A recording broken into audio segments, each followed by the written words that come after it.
पुनः इतना कि उन्होंने मासूम बच्चों को बचाने का प्रयास किया, तो बदले में यूपी सरकार ने उसको हवालात का रास्ता दिखाया। विकास दुबे एक आतंकवादी ही कहेंगे हम उसको, 8 पुलिसकर्मियों की हत्या, और भाजपा के जितने शीर्ष स्तर के नेता हैं उन सब से डायरेक्ट उसका लिंक, चाहे वो योगी आदित्यनाथ हो, चाहे वो क्या कहते हैं अमित शाह जी हो, जेपी नड्डा अभी वर्तमान में, और तमाम सारे राजनीतिक दल के लोग से उसका डायरेक्ट लिंक। तो क्या ऐसा नहीं लगता है आप सबको कि कमल के चारों ओर कीचड़ ही कीचड़ है? कमल कीचड़ में खिलता है, लेकिन उसके चारों तरफ गंदगी ही गंदगी होती है। वही भारतीय जनता पार्टी एक गंदगी ही गंदगी है, क्योंकि इनके रिश्ते जितने भारत में माफिया हैं, जितने बलात्कारी बाबा हैं, उन सब के साथ गहरा ताल्लुक, सीधा प्रधानमंत्री से लेके नीचे जो भी नेता है सब आप देख लीजिए। जब आसाराम बापू की चला चलती थी पूरे देश के अंदर, तो ऐसा कौन सा नेता है भारतीय जनता पार्टी का जो नतमस्तक आसाराम बापू के चरणों में नहीं होता हो? क्योंकि वोट बैंक आसाराम बापू के सदस्य थे, 10 करोड़, तो कैसे नहीं नतमस्तक होंगे? रामफल बाबा को देख लो, गुरमीत सिंह को देख लो। अभी आप सबको याद होगा कि हरियाणा में ये तो काफी मीडिया के द्वारा हल्ला हुआ, नहीं तो गुरमीत सिंह को जेल से बाहर निकालने का भाजपाइयों ने पूरी तैयारी कर लिया था। मतलब हिंदुस्तान में जितने भ्रष्ट करप्ट, वह सारे जितने हिंदुस्तान में भ्रष्ट करप्ट हैं, चाहे वो बाबा हो चाहे वो क्रिमिनल हो, वो पार्टी के बहुत करीबी रहे हैं। इसका मतलब क्या है? इसका मतलब है कि भारतीय जनता पार्टी एक करप्ट पार्टी है, उसके सदस्य करप्ट हैं, उसके नेता करप्ट हैं, उन नेताओं का ताल्लुक आतंकवादियों के साथ है, उन नेताओं का ताल्लुक बाबाओं, मतलब वो क्या कहते हैं छिनार बाबाओं के साथ है, अय्यास बाबाओं के साथ है। अभी आपको याद है ना, उत्तर प्रदेश का ही वो एक पूर्व मंत्री लड़की के साथ नंगे पूरे निर्वस्त्र होकर मालिश करवा रहा था, आपने देखा। और जब इसकी हल्ला हुई तो बाबा उस लड़की पे ही उल्टा केस कर दिया गया। यह है भारतीय जनता पार्टी का सबका साथ, सबका विकास, सबका विश्वास। अब सोचने की बात यह है कि मोदी जी के इस भाषण में जरा आप याद कर लीजिए, सुन लो भाई गोबरो, सवेरे खाए ना, चाय नाश्ता में गोबर खाए ना, मतलब मूत्र हो गया गाय का और गोबर नाश्ते में खा के तो आए ही होगे, तो वही करना है तुम्हें, इसीलिए तुम्हारा नाम गोबर भक्त, मूत्र भक्त। चाय की जगह मूत्र पियो गाय का, और इसीलिए आज सारा भारत तुम्हें गोबर के नाम से, गौमूत्र के नाम से प्रस्तुत करता है, संबोधित करता है। क्योंकि और एक चीज और कह रहा हूं, कम से कम मुझे गाली देना है तो ऐसे मत दो, माइक लगा के गाली दो, जगह जगह चौक चौराहे पे दो, मुझे नहीं असर पड़ने वाला, क्योंकि सब चीज तुम्हारा ही खराब होगा। नेचर भी कम से कम भारत का एक नागरिक तो देखेगा ना कि जो भारतीय जनता पार्टी के आईटी सेल, जो भारतीय जनता पार्टी में आईटी के लोग, उनको किस किस तरह की नरेंद्र मोदी जी ट्रेनिंग देते हैं कि विपक्ष के नेताओं को कैसी कैसी गाली देना है। तो मैं कहता हूं दिन रात दो, 24 घंटे, कम से कम तुम्हारे नेता का भी चाल चरित्र समझ में आ जाएगा, तुम लोग का भी चाल चरित्र समझ में करना चाहता हूं, कम से कम देवी देवता का पोस्टर मत लगाओ, मत करो अपमानित देवी देवताओं को।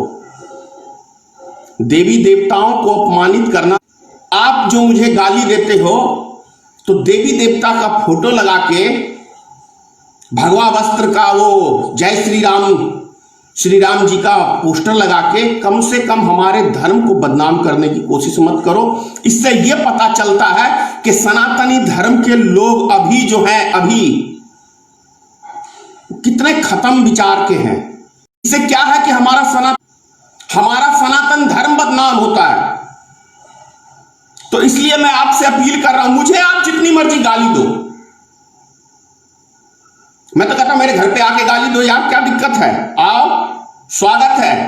अगर तुम्हारा खाने में नाश्ता पानी, हाँ मैं गोबर उबर का इंतजाम आपके लिए भरपूर करके रखूंगा, गोबर गौमूत्र इन सब चीजों का मैं इंतजाम करके रखूंगा, आओ, स्वागत करता हूं मैं।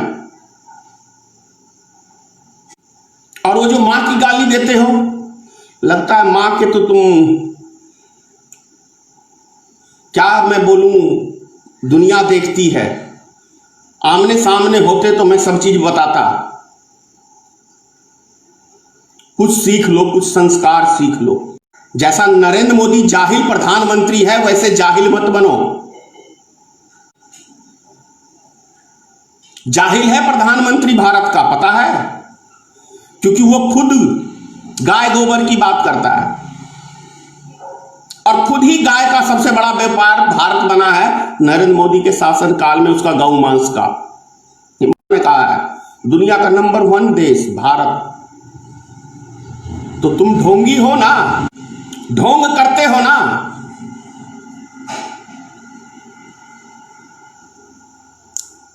समाज को बांट दिया, पूरे देश को बांट दिया।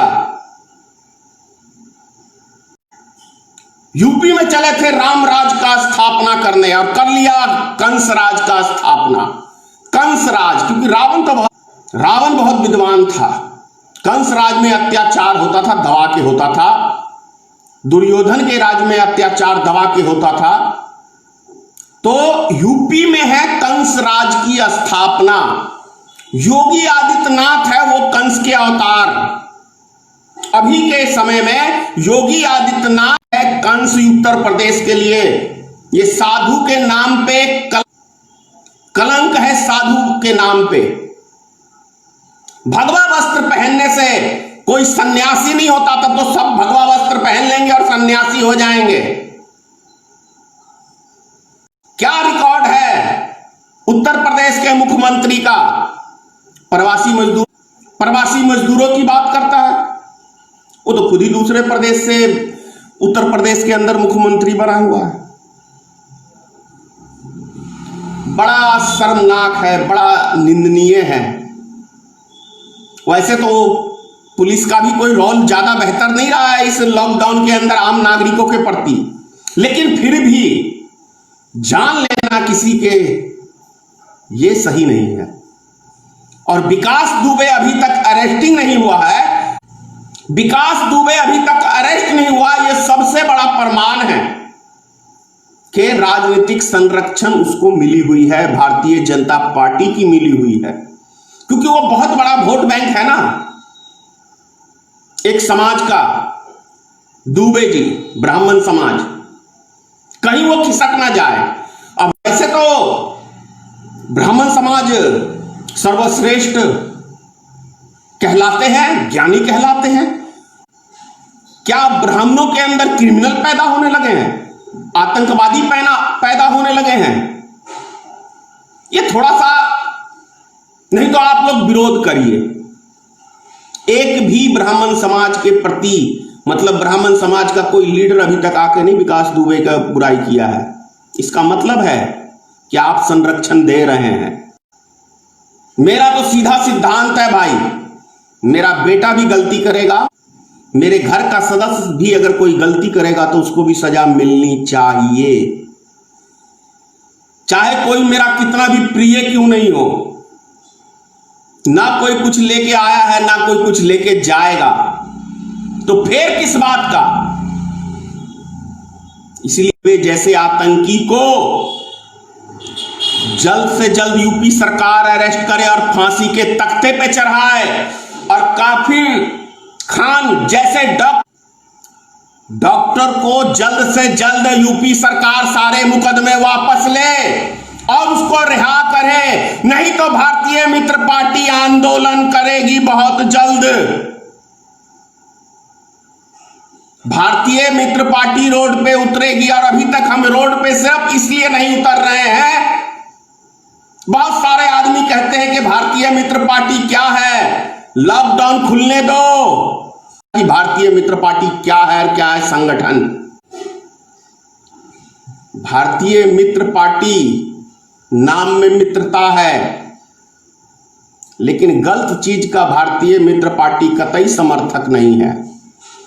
7वां साल हमारी पार्टी को भी हो गया स्थापित हुए, लेकिन ये हमने आज तक किसी क्रिमिनल का, व्यापारी का साथ नहीं दिया, नहीं तो सारे टीवी चैनलों पे भारतीय मित्र पार्टी का प्रचार प्रसार होता नजर आ जाता, का नजर आता है।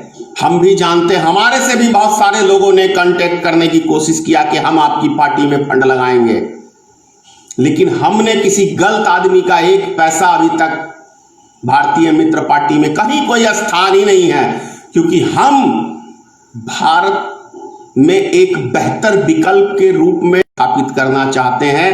और जो व्यक्ति राजनीतिक में साफ सुथरी छवि और देश समाज के लिए कुछ करने के इच्छुक हैं, वो व्यक्ति भारतीय मित्र पार्टी का सदस्य बनेंगे।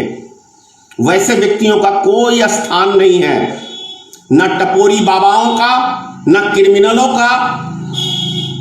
क्योंकि और एक चीज और कह रहा हूं मैं आपसे, पार्टी का किसी भी अभी तक राजनीतिक दल से कोई गठबंधन नहीं है, क्योंकि हमारी विचारधारा किसी पार्टी से मेल नहीं खाती।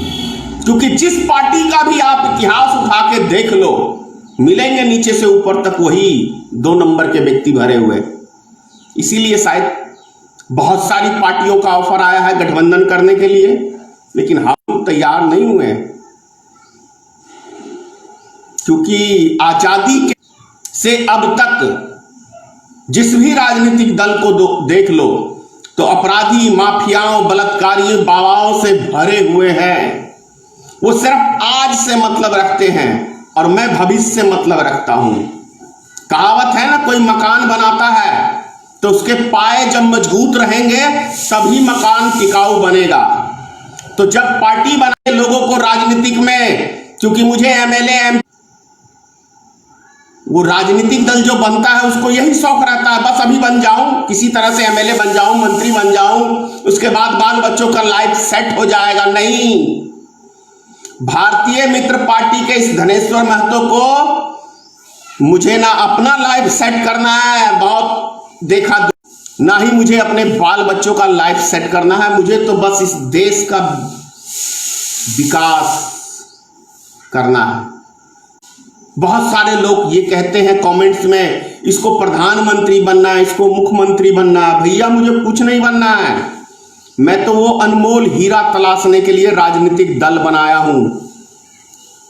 बहुत मिलेंगे भारत में एक से एक अनमोल हीरा, उस हीरे की तलाश में हूं जिसके अंदर मुझे वो खूबी नजर आए जो इस देश का नेतृत्व कर सके,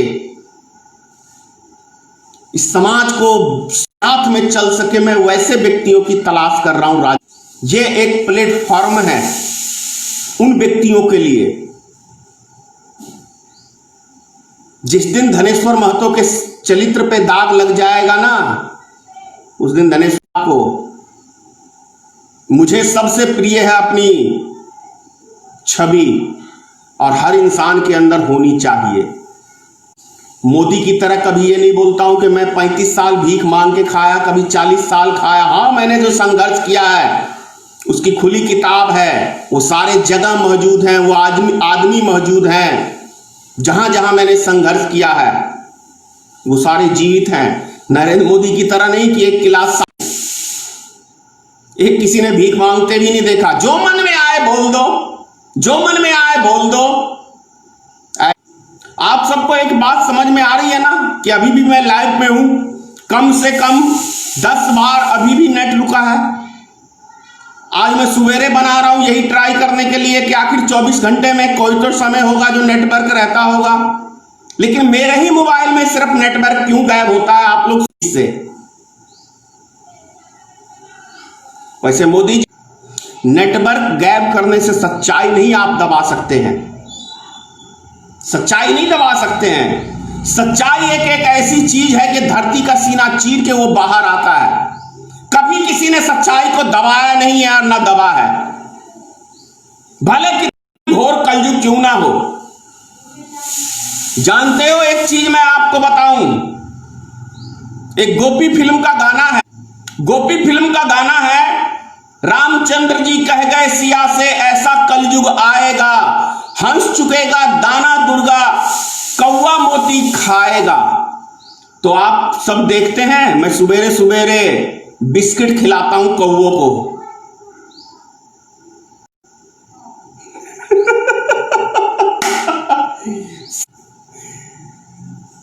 सेंटर में भी कुछ ऐसा ही है, हंस।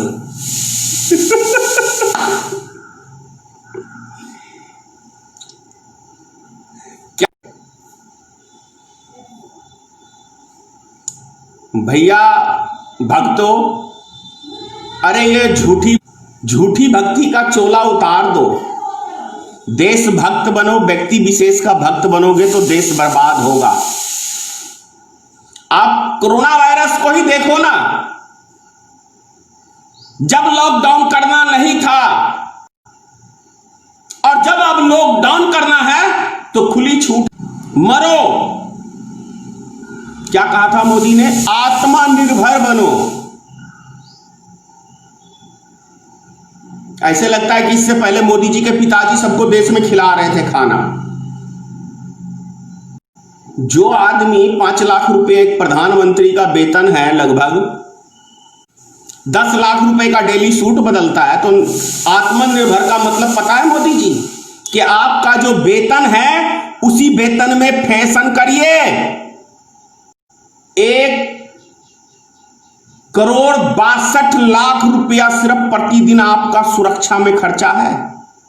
और एक दिन जो मन की बात आप सुनाने आते हैं तो 10 करोड़ रुपया आपकी मन की बात में खत्म होता है। तो क्या ये नरेंद्र मोदी जी, अब क्या कहूं, शोभा मुझे भी नहीं देता कि मैं आप, लेकिन आप हो ही वैसे, मजबूर कर देते हो ना। ये पैसा किसका है? आरएसएस कमा के दिया है क्या? किसने पैसा दिया जनता को उड़ाने के लिए? तुम्हारे पिताजी का पैसा नहीं है, देश की जनता का खून पसीने की गाड़ी कमाई है जो उड़ाते हो, ऐश मौज करते हो, एहसान दिखाते हो, जनता पे एहसान दिखाते हो। अभी मैंने कल एक न्यूज चैनल, जनता पार्टी के लोग पटना में जश्न मना रहे हैं गरीब कल्याण योजना का, और वो प्रचार में लगे हुए हैं। अरे मूर्खों की जमातों, भारतीय जनता पार्टी के सदस्यों, जब सरकार कोई काम करती है तो काम धरती पे नजर आना चाहिए।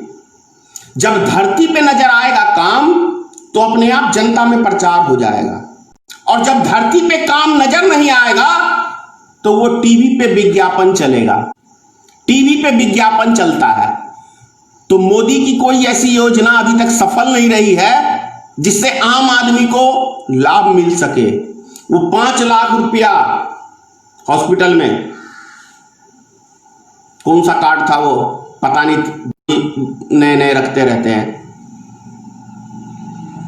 आयुष्मान, 10 रुपया भी किसी को मिला आज तक उस कार्ड से? तो इसीलिए जब टीवी पे किसी चीज का विज्ञापन चलने लगे तो समझो जमीन पे कुछ नहीं है, और जब जमीन पे काम होगा तो टीवी विज्ञापन की जरूरत नहीं पड़ती है। अभी आपको मैं एक जानकारी दे रहा हूं, बिहार के अंदर विधानसभा का चुनाव है अक्टूबर के महीने में और नवंबर के महीने में, आचार संहिता कुछ दिन में लगने वाला है। तो मोदी जी ने नवंबर तक 5 किलो अनाज देके लॉलीपॉप। बिहार के आदमी सबसे बड़े लालची नजर आते हैं मोदी जी को। कुछ भी फेंक देंगे तो मान जाएगी जनता और हमें मत दे देगी।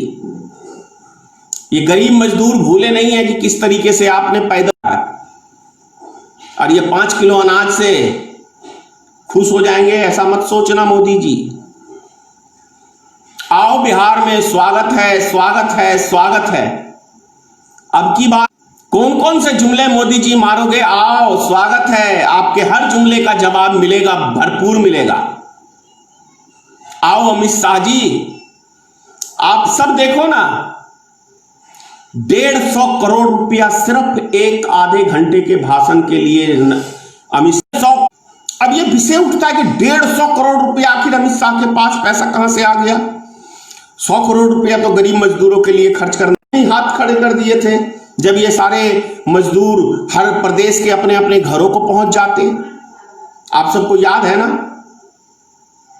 तो ये सोचिए। और अभी चुनाव आया नहीं है, एक रैली में 150 करोड़ रुपया। तो जो 500 हजारों रैलियां होती हैं, वो पैसा कहां से आता है? भाजपाइयों बताओगे देश की जनता को? कौन देता है तुम्हें इतना पैसा? और ये 150 करोड़ रुपए किसके उड़ा दिए अमित शाह ने सेकंडर? इसीलिए भारत देश की जीडीपी गिरी है, क्योंकि ये सारा पैसा विधायक खरीदने के लिए, सरकार रैली करने के लिए देश का सारा पैसा भारतीय जनता पार्टी खर्च करती है। यह कड़वी सच्चाई है और देश की जनता को मानना। मैं देश की जनता से अपील करना चाहता हूं, मत गिराने के लिए कोई पैसे की आवश्यकता नहीं होती है। अच्छे प्रत्याशी चुनो और हटाओ, उखाड़ के फेंको इस भारतीय जनता पार्टी की गंदगी को। यह गंदगी है देश। बिहार में यह गंदगी नजर नहीं आनी चाहिए इस विधानसभा में। अगर इस गंदगी को फिर से बिहार की जनता ने स्थापित की, तो अभी तो दूसरे प्रदेशों से भागे हो। बिहार में जैसे दूसरे प्रदेश में किसान आत्महत्या करते हैं, तो बिहार में भी यह बीमारी फैल। इसलिए कह रहा हूं कि इस भारतीय जनता पार्टी की गंदगी को देश से निकाल के फेंको, इसका अस्तित्व समाप्त कर दो। यह आपके हाथ के अंदर है, जनता के हाथ के अंदर है वोट की पावर। वोट की पावर जनता के हाथ। और एक चीज और कह रहा हूं आपसे, हर पंचायत में दो हैं जो पार्टी का प्रचार करते हैं चौक चौराहे पे। उनके दिमाग से कभी मत चलना, क्योंकि उनकी जेब मोटी गर्म होती है। उनकी मोटी जेब गर्म होती है। क्यों जानते हो? मैं 5 इलेक्शन लड़ चुका हूं, 5 इलेक्शन। लेकिन मैं जानता हूं कहां कहां मेरे से किस किस व्यक्तियों ने पैसा मांगा और मैंने उनको पैसा नहीं दिया। इसी कारण से मुझे वोट परसेंटेज कम होता है, क्योंकि मैं वोट नहीं खरीदता हूं। मैंने इस लोकसभा के अंदर पहली बार देखा है कि 500 रुपए वोटर खरीदे गए हैं। भारतीय जनता पार्टी के नेताओं ने खरीदा है 500 रुपए वोटर। बोलो मोदी जी कितने प्रूफ? बोलो मोदी जी। मैं प्रूफ देता हूं कितने चाहिए वोटर खरीदे गए हैं। तो इस गंदगी को हमें मिलजुल के बाहर करना है, तभी हमारा बचेगा, तभी बिहार का विकास संभव है। समय आ गया है बिहार वासियों कि आपको सरकार चुननी है। फिर कह रहा हूं, लालू प्रसाद ने भी 15 साल शासन किया था। बिहार के सारे उद्योग लालू प्रसाद। इनसे उम्मीद यदि कोई बिहार की जनता लगा रही है, तो वो कहावत है ना, आसमान से गिरे खजूर पे अटके, तो वही हाल आप फिर करोगे। जातिवाद की राजनीति से बाहर निकलो। जो भी पार्टी का मैं समर्थन करो, मैं यह कह रहा हूं आपसे, चाहे निर्दलीय प्रत्याशी, चाहे किसी भी राजनीतिक दल का हो, यदि अच्छे कैरेक्टर का व्यक्ति राजनीतिक में आ रहा है तो आप उसको सपोर्ट करो। वैसे प्रत्याशी को चुनो, क्योंकि प्रधानमंत्री आपके क्षेत्र का विकास नहीं करेगा, ना ही मुख्यमंत्री आपके क्षेत्र का विकास करेगा। आपका तो आपका जो आपका जो जनप्रतिनिधि आप अपने इलाके में चुनेंगे वो आपका विकास करेगा, क्योंकि वो आपकी मुद्दों की बात सदन में उठाएगा। ऐसा मत करना जो कबीर साहब की वाणी है कि बोए पेड़ बबूर का तो अंबा कहां से पाए, तो बोओगे पेड़ बबूर का तो उसमें आम का फल नहीं लगेगा। इस बात को समझ लेना। 2 बार से बबूर का कांटा रोपे हो ना देश की जनता ने, आज चुभ रहा है ना, हर एक नागरिक को दर्द दे रहा है ना, एक नागरिक को दर्द दे रहा है भारतीय जनता पार्टी की सरकार। समझो, सोचो और फिर अपना मत एक अच्छे नेता के ऊपर आप उसको बटन दबाना। अब मैं हर वीडियो के अंदर एक बारी बिहार का जिक्र जरूर करूंगा, क्योंकि देश की जनता को जगाना है। जय हिंद, जय भारतीय मित्र पार्टी, सीताराम, जय मां भगवती, जय हिंद।